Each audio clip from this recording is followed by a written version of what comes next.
Then he jumped over the fort and started down the street for home. Emily stood there for a moment. She couldn't believe it. Beast was crying.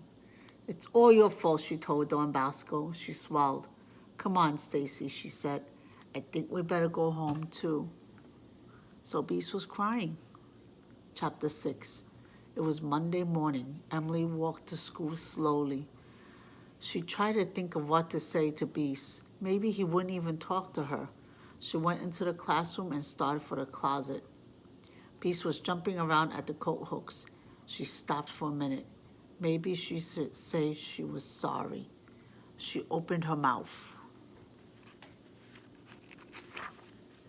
He tapped her on the arm. Emily, Pamela, he said, and grinned. Emily blinked. Beast feast, she said. She went into the closet. Beast had forgotten all about it. What a good friend he was. She frowned. Don Bosco's coat was hanging from the hook Emily always used.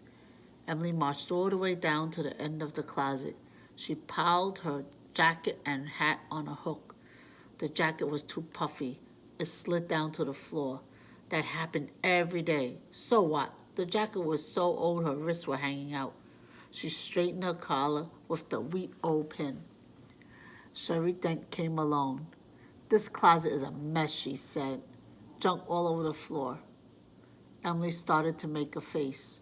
Then Sherry smiled. I'm going to pick everything up.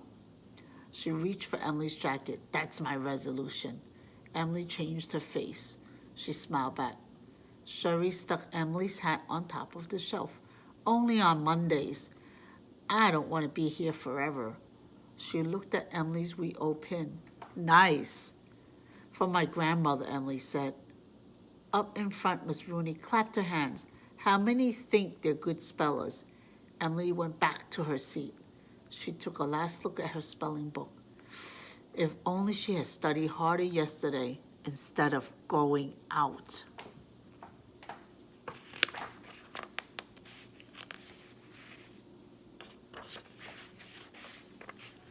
Next to her, Dawn was writing in her diary.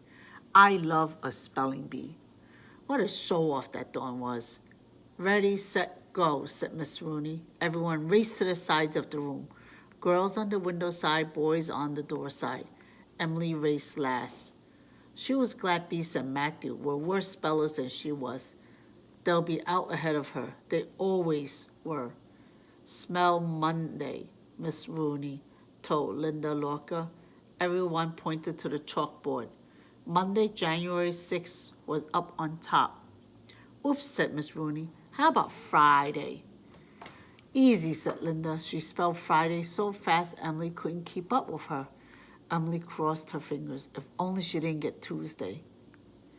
She tried to spell it in her head. West, Miss Rooney asked Matthew. I can't believe it. Matthew said, I know that one. West. W-E-S-T. Emily poked her head out of the line. It was almost her turn. She could feel her hands getting wet. She took a deep breath. Just then the door opened. Miss Gates, the third-grade teacher, popped her head in. Miss Gates was Miss Rooney's best friend. Happy New Year, she told everyone. Happy New Year, everyone yelled back. Do you all have wonderful resolutions? She asked.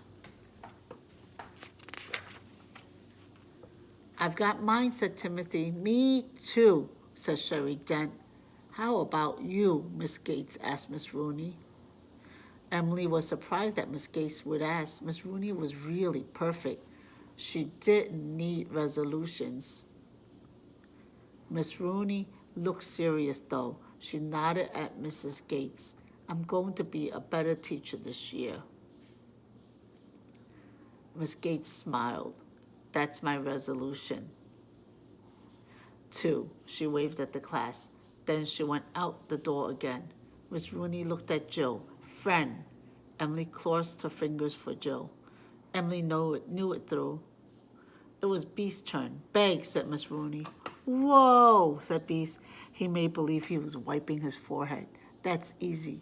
B-E-G. Then it was Emily's turn. Tuesday, said Miss Rooney. Emily closed her eyes. Was it T-E-U or T-U-E? She wiped her hands on her jeans. T, she said slowly. She started over. T-U-E. Right, she told herself. T-U-E-D-A-Y, she said as fast as she could. Someone in front of the line said, "Too bad." Miss Rooney shook her head. "Sorry, Emily." "Tuesday," said Dawn. "Easy. Tuesday."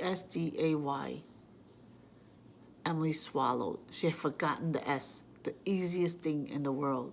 She went back to her seat. She was the only one sitting in the whole classroom.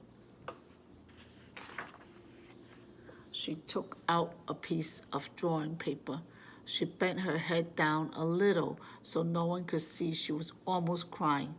She blinked hard. No, she wasn't crying. She was angry at everything. Most of all, at know-it-all Don Bosco. Okay, we'll find out what happens tomorrow.